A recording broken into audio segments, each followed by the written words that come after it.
আসসালামু আলাইকুম ওরহমতুল্লাহি ওয়াবারাকাতুহু। আপনাদের উপরে আল্লাহ পাকের পক্ষ থেকে শান্তি প্রতিষ্ঠিত হোক। তেমনি বাজে ঘরের মাঝন যেমন ঘর নির্মাণ করার জন্য যত প্রকারের সাজসজ্জার প্রয়োজন, যত প্রকারের জিনিসের প্রয়োজন, সব কিছু ঘরের মাঝনে চেষ্টা করে ঘরকে উৎপাদন করার জন্য, ঘরকে রেডি করার জন্য। তেমনি বাজে আল্লাহ সুবহানাহু ওয়া তাআলা এই মানব জাতিকে ঠিক করার জন্য, মানব জাতির বিধান চলাফেরা, বিয়া শাদী, খাওয়া দাওয়া, ঘুম, স্ত্রী, তারপরে যায় সন্তান, যা কিছু আছে সমস্ত সব কিছু যেন আল্লাহর বিধান থেকে নিতে পারে, সেই বিধান পরিপূর্ণ করে দিয়েছে।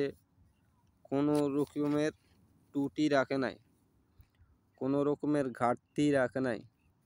সেই কারণে বলছে আলিয়াউমা আকমালতু লাকুম দীনাকুম ওয়া আতমামতু আলাইকুম নি'মাতি ওয়া রাদিতু লাকুমুল ইসলামা দীনা।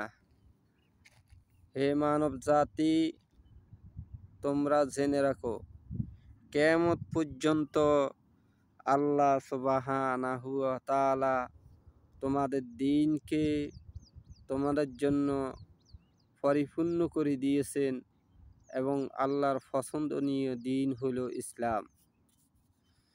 আল্লাহর পছন্দনীয় দ্বীন হলো ইসলাম। কোনো পরিপূর্ণ বুঝুন, পরিপূর্ণ মানি একেবারে কোনো এখানে কিছু বাকি রাখা হয় নাই,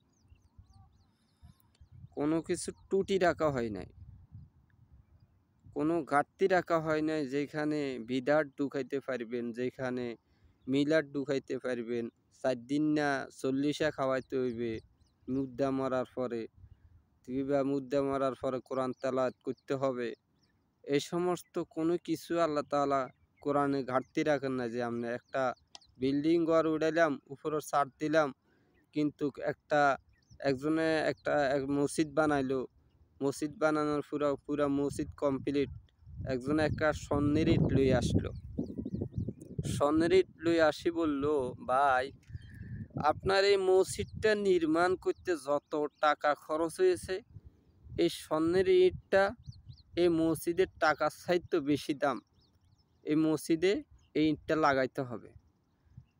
কেমনে লাগাবে?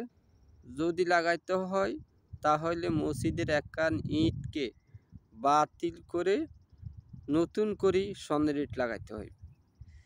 তাহলে যদি কোরআনের কোনো আয়াতকে বাদ দিয়ে কোনো কিছু ঢুকানো হয়, তাহলে যা কোরআনের ভিতরে এটা ঢুকবে, নাহলে ঢুকবে না।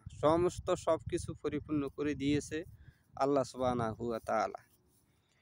সেইখানে আপনি যদি কিছু ঢুকান, তাহলে কোরআনের কিছু অংশ বাদ দিতে হবে। এখন তাবলীগ